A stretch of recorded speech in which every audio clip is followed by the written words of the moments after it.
Um, I am really excited to be chatting with you today, Cory. You and I are in a kind of private Facebook group where a lot of people dispense a lot of different takes and wisdom. A lot of people who have been doing the business thing for a number of years. I noticed you in particular, like we hadn't had like an in-person connection, but then I noticed you in particular, like every time you would kind of say, here's my take on something, I go, oh yeah, I've kind of investigated and poked around a little bit at that question before. So I know Cory's coming from a really great place with this. So was excited to have you say yes to being on the podcast. I wondered if you would start introducing yourself kind of Mad Lib style. For the past several years, I've helped what audience, who, to stop experiencing what problems, friction, challenges, and start experiencing what solutions, benefits, growth. Yeah. First of all, thanks for having me. It's great to connect with you and actually have a chat with you and not just see you on Facebook. But for the past several years, I've helped business owners stop wasting time and money on complex marketing technology and start using their tools to actually grow their businesses. So there we go. Everybody now understands why I invited you onto the podcast, because Craft of Coaching podcasts, the audience is new and emerging coaches. And one of the things that I feel very mama bear about with running a coach training program when people graduate is how I know that will to succeed, that strong desire to let go of what is for a lot of people the corporate soul-sucking job that everybody wants to get away from, to work for yourself, to do work that lights you up. There is such a predatory marketplace to try to grab new and emerging coaches and convince them. Like it used to be, you and I have been around the block a couple of times, but it used to be, here's the like 3 easy steps, easy in air quotes, to making a 6 figures for your year. Now it's up the ante, and here's your 3 easy steps, quote unquote, to make 6 figures every single month, which I'm not saying it couldn't be done. I want to believe in a world where that's possible. I'm just saying I'm really dubious before I'm putting any money down, and frankly would issue a challenge to anybody who claims that they can get people to do that. Like, go ahead and run me through your program for free, and if I can make 6 figures every single month, I will be the biggest evangelist for your program. But other than that, I kind of think you're lying. I've never even heard that as an offer. Like, that's crazy. Start having 6-figure months, start having $30,000 months even. It's not 6 figures, but it's, a massive amount of money, which, the median income in the United States is something like $50,000 a year annually. It's like, I'm trying to wrap my head around it, because if you're a coach and you're working with people one-on-one, there's only so much capacity you have to work with clients. So 6-figure months would be pretty exceptional. Yeah, a lot of times they're claiming group programs that would scale, coaching packages that are $10,000 each, and you have 10 clients, things like that. I actually know of a situation. I'm just going to spill the tea with you just a little bit.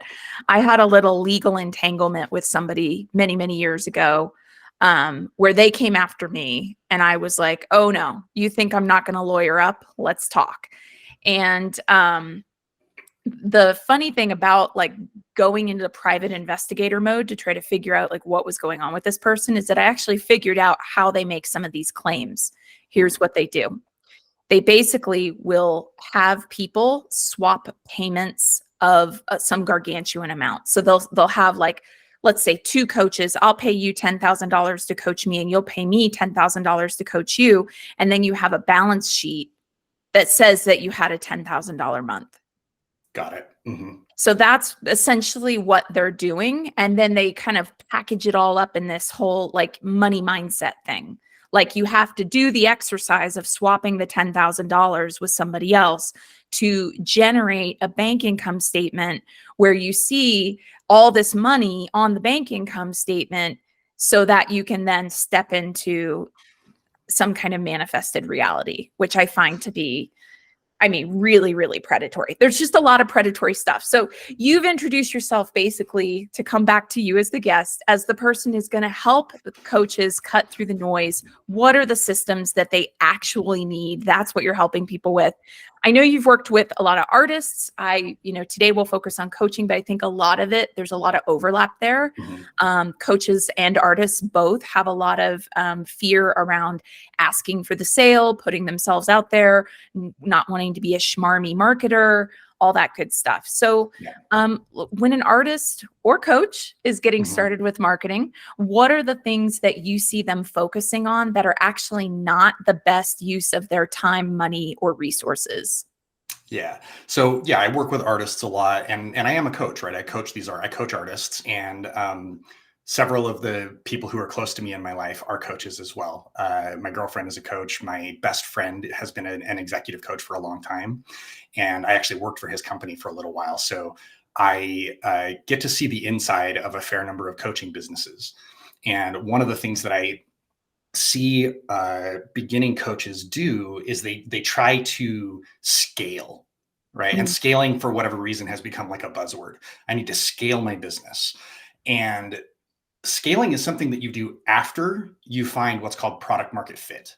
So this is like a tech industry term for basically knowing what you're offering and knowing who is most likely to buy it and how to reach them, right? Yeah.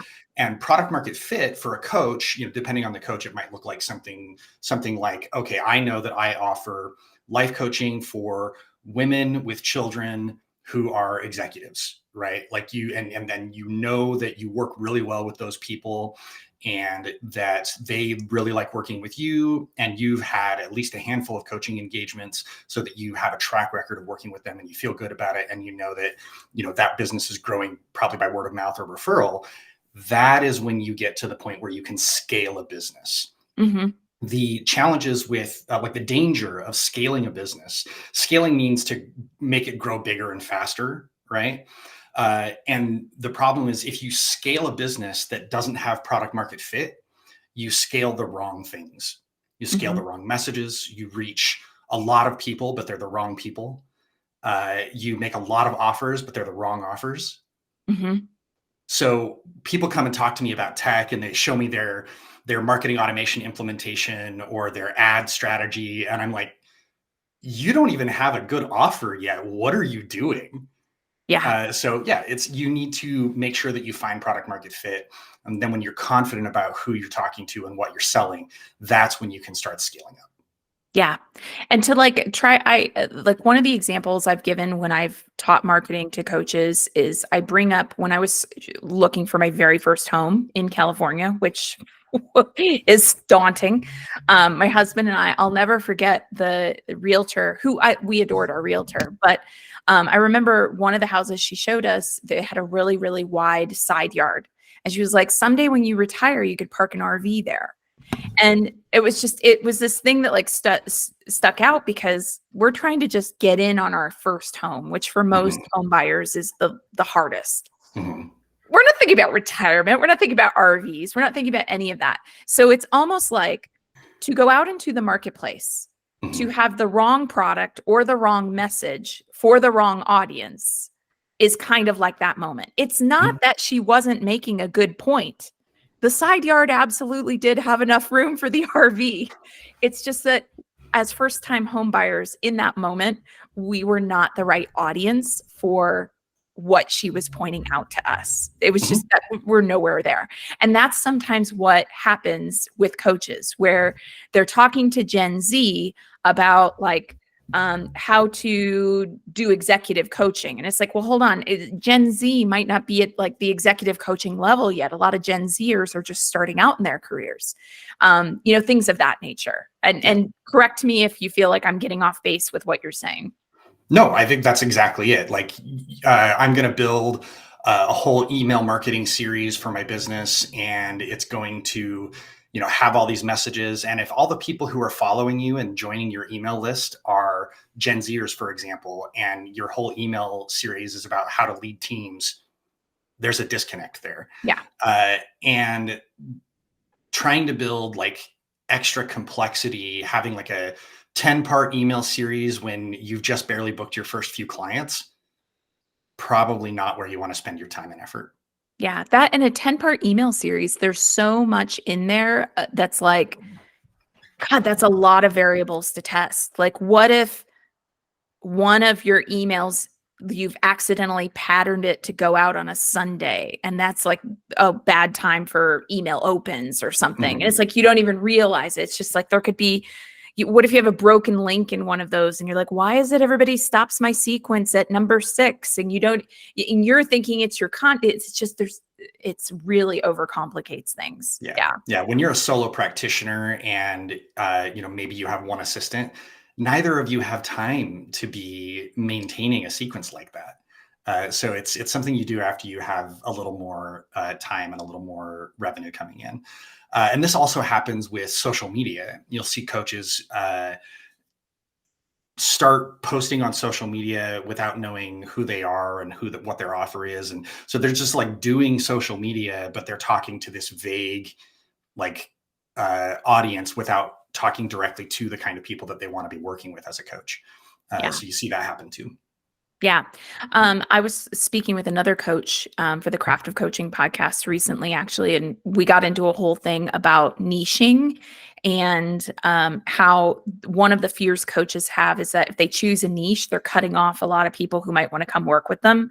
And the big takeaway from that episode, I would encourage people to check it out. It's my interview with Laura Sims, is to really look at what we're saying in that episode about how the way that you show up as a coach can actually, like career coaching, for instance, is what she does. It's just a vehicle for a client's way of being. Like she's not just doing career coaching. It's not like people can't talk to her about the demands of parenting vis-a-vis career coaching or career development. It's that the entry point is career coaching and how to find a career that feels like home and, things of that nature. So, all right. So what should new coaches be focusing on instead? Well, imagine someone who they're out of coach training. They're in that first, like say 6 months of getting up and going. Having lots and lots of one-on-one conversations. Okay. And that sounds exhausting, but it is, but that's what you need to be doing. Like if you are, and this is, so before I was doing what I'm doing now, I spent years working in marketing technology startups, right? So companies that eventually would go on to hire hundreds or thousands of people, right? And in the very beginning, when I was like employee number 20, we would go out and talk to, VPs of marketing, one-on-one, and say, hey, what do you guys need? What are you doing? What kind of pain and problems do you have? And how would you like those problems to be solved? Mm-hmm. Right. And then you build your product and your offers around that. Yeah. I mean, it's basic user experience mapping. Yeah. Yeah, exactly. So if you think that you want to be an executive coach, then you need to go talk to a bunch of executives.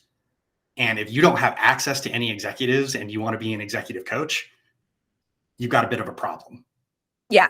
Yeah. So you need to think about who do you know, who do you have a natural connection with, and that you can help as a coach, right? And this is why there are so many coaches, because people need different kinds of coaches for different things they're doing in their lives and different stages of life.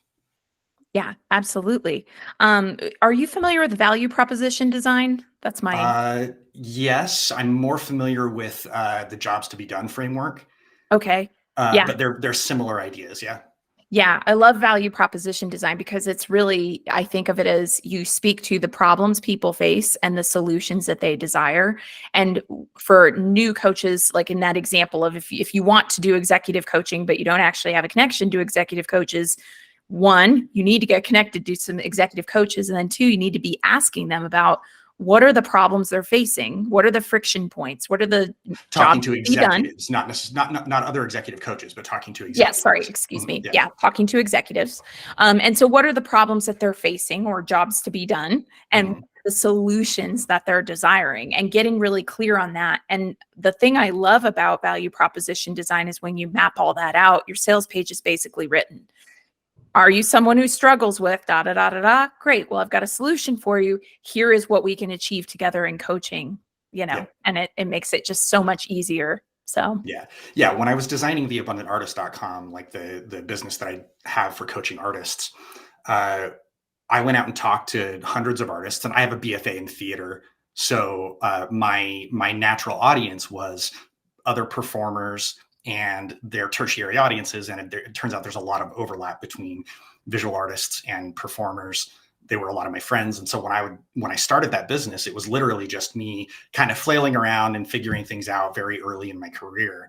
And as I started talking to more and more of my friends who were artists, I saw this pattern show up over and over again where artists just didn't know how to run a business, didn't know very much about marketing, and they just needed somebody who could speak their language, who could walk them through the basics of how marketing works. And that was, that was early in my career. I didn't have a framework for that then. But now in hindsight, I can see, oh, like I found product market fit because I knew how to talk to artists, mhm. and I knew how to answer their questions and talk to them in a way that made sense to them without talking down to them or making them feel bad. And that was really fun. And it was a great way to start like the first successful business that I started. And then you grow from there, right? Like just because you have an initial audience that you work with doesn't mean that those are the only people that you work with forever, but they can be the beginning of a really solid customer base. Yeah. Yeah. I mean, I think a lot of it too is about finding that journey that they're going on. Like, to use the example of a coach training, it's like I understand very intimately the place a new I'm about to sign up for coach training. This is kind of how I feel, but I also have taken the time to look at, okay, somebody who's graduated from coach training, what's going on for them? And then now more and more, in part because I'm getting asked for it, from graduates of my program, like for things that actually are more salient for people when they've been in the market as a coach for 2 or 3 years. So, Mhm. yeah. Yeah, absolutely. Are there any guiding questions, mindsets, or perspectives that you feel like someone really needs to adopt when it comes to marketing that helps them to be more successful? Yeah, I think there's two things that I would think about. One is just developing a deep curiosity about your people, and then also developing a habit and practice of metrics, right? Mm, So there is no like program or course or pre-built marketing package that works that you can just take and copy and paste into some emails that is going to then sell a bunch of coaching for you, mhm, right? You need to be deeply curious about your people, and this is why I always recommend that early business owners go through the process of having lots of one-on-one conversations with the people that they want to sell to or that they think they want to sell to, right? Because you might discover that maybe you think that you want to sell to moms, but then after you have 10 conversations with moms, you might realize, you know what, actually I don't want to sell to these people for whatever reason, right? But if you have those conversations and you're like, man, I'm really passionate about helping these moms solve this problem, then it's much easier for you to scale your passion and your care for those people, because then you will be able to more easily write those emails that then go into lots of people. You'll be better and more words. You'll be better equipped to write that ad copy or whatever it is.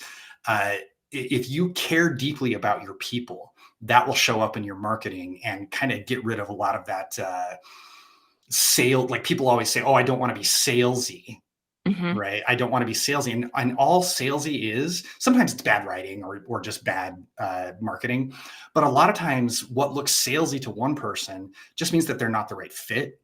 Right. Right. Like, but if it's something that you're passionate about and you deeply understand your audience, you can make a really aggressive offer. And the people in that audience who are a good fit will go, wow, I really resonate with this, even if it's overtly salesy, right?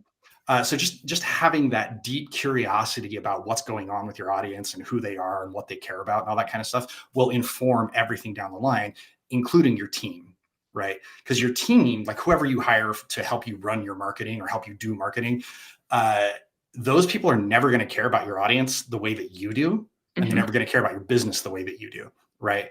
So whatever curiosity and passion you bring to the business, it's going to get diluted when it goes into your team and you're handing off projects and assignments. They're not going to understand it at the level that you are.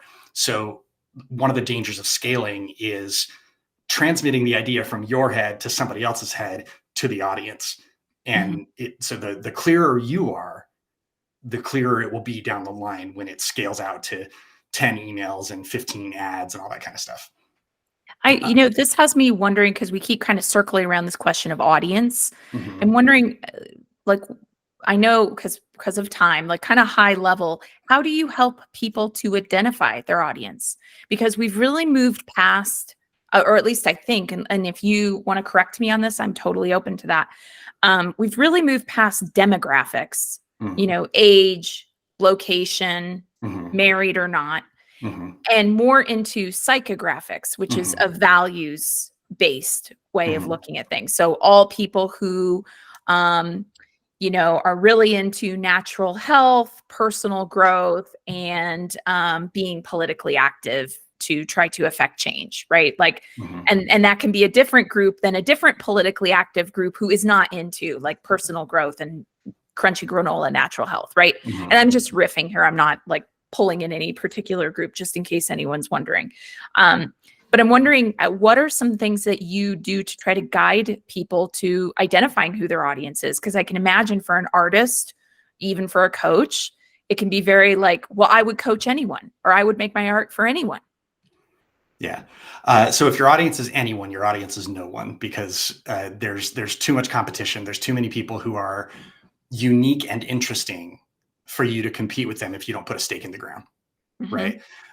So if you're like, I coach everybody, then people are going to look at you and go, then like, okay, but why? But what do you help them do? And how do you understand my unique challenges, right? What problem do you solve? What problem do you solve? Yeah. So when I sit with somebody and if they haven't figured out their target audience yet, there's some remedial work to do, right? And we have to say, okay, like, if you've been in business for a while, I will go back and say, look at your best clients. Who are the ones that paid you the best, who were the least painful to work with, or maybe the most fun to work with, right? And then look for the patterns, right? So with some coaches, you look and say, gosh, like these people who came in early on in my business, they were all kind of difficult to work with. And then I had a breakthrough and I started working with a handful of executives who their companies paid me on time every month and it was never an issue. And I go, oh, okay. Well, would you like to work with more of those people, or would you like to work with more of the individuals who were difficult to work with? And of course, the answer is I'd rather work with the other people. And they say, okay, well, tell me about those people. What are they like? What do they prefer? How do you meet those people? Where did you meet them? And then we kind of start to build a profile from there. This gets more interesting when we start talking about things at scale. So if you're a coach who is working at like maybe you're running lots of group programs, or maybe you have some products that you're offering to scale, this gets more interesting because then we move away from demographics and psychographics towards behavioral data.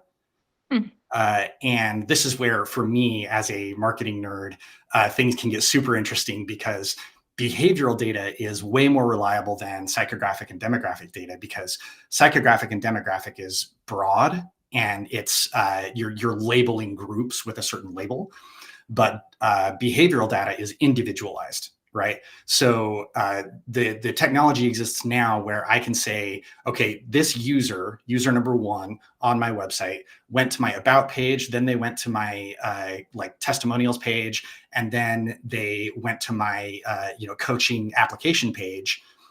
So gosh, I should probably, but they didn't complete the application. So maybe I should target them with an ad that shows up on Meta, on Facebook and Instagram. That ad has whatever message in it. But when you can get that granular at scale, your business then becomes a lot more scalable and becomes a lot more profitable, because with demographic and psychographic information, there's still a lot of guesswork and you're not able to personalize your messages in the way that you might like. So what are the systems that are used for that level of detail? And before you answer that question, would you also just confirm, I'm assuming that that is a much more advanced kind of, like, this is not what you're doing in the early days. This is the work that Yeah, comes later. this But is stuff that comes later. That's why I said okay, it's all right. Yeah, when because you're focused on behavioral data, like, yeah, I don't even get that granular. So now you've really piqued my interest. I'm like, right. okay, what are we doing there? Yeah. So, is it like how advanced is it to do that kind of stuff? It kind of depends on what exactly you're doing. So, if you're using a marketing automation platform, like let's say it's HubSpot or something like Customer IO, uh, HubSpot has within it the ability to cookie somebody. So they come to your Mhm, website, and then because if they accept cookie permission on their browser, then you can see which pages on your website they visited, mhm, and then you have an integration from HubSpot into Meta, which allows you to say any user who has accepted cookies, I can go ahead and show them an ad. mhm, So this does not mean that you know who that user is. You don't know unless you've already collected their email address. You don't know who the user is. It's just an anonymized user number one, right? mhm. And but on the back end in the technology world, uh, your website and HubSpot are sending data into Meta and then telling Meta to run some ads. So if you set that whole system up, you can target people in that way. And pretty much any small business can do that, right? Like marketing hub for HubSpot is relatively affordable. I think Mhm. it's $50 a month or something like that. And there's other platforms that'll do that too. I think Kajabi does it, and there's some others. Um, so you can run that kind of basic targeting system at a relatively low level, as long as your business is generating some money. It's relatively easy to do that. But there's also more sophisticated systems that you can use. You can get all the way up to scaling to millions of people, which most coaches won't get to. But you can get very very granular at a very big scale. Ooh, see, like, now I'm like, all right, I'm gonna have to get some time on Corey's calendar. I'm gonna I'm gonna learn something new, which is fantastic. Last question. For those who already have some of the basics in place, what do you see as those strategic moves to start to scale? Is it what you were just describing or something else? Yeah, so those things, and this goes back to the second mindset piece that I mentioned, which is the focus on metrics and experiments, right? So a lot of people they'll do marketing. I hate that phrase, but they'll say, "Oh, I'm doing marketing," and what they mean is I'm sending some emails and I'm posting on social media, right? Right. Uh, and then I say, okay, well, what are your open rates and click rates? And they'll go, I'm not sure. And when you're posting on social media, like, what's your engagement rate? And do people message you or respond when you are posting on social? And if you're not like keeping regular track, like when I do this, I get these kinds of results. When I post these kinds of things on social, I get these kinds of results. If you're not doing that, you won't get better, Yeah. right? And the best coaching programs like teach coaches how to do that in their work, right? In the core Mhm. work. You say, when I coach people this way, I get better results. When I do these things, I don't get as good results. And you learn to like observe yourself as a coach and as a business owner so that you get better, right?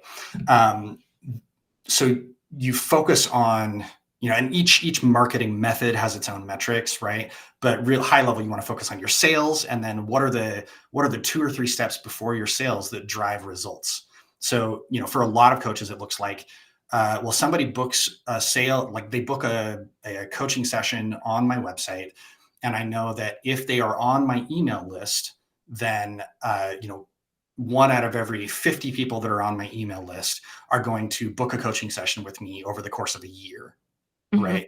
right? So, okay, I charge, making up a number here, I charge $1,000 for a coaching session. And so, if I spend X, you can kind of do the math backwards. If I spend X amount of money to get the right people on my email list with ads, then 1 out of 50 of them will book a coaching session with me. How many people can I pay to get on my email list? and still remain profitable per session. Mm-hmm.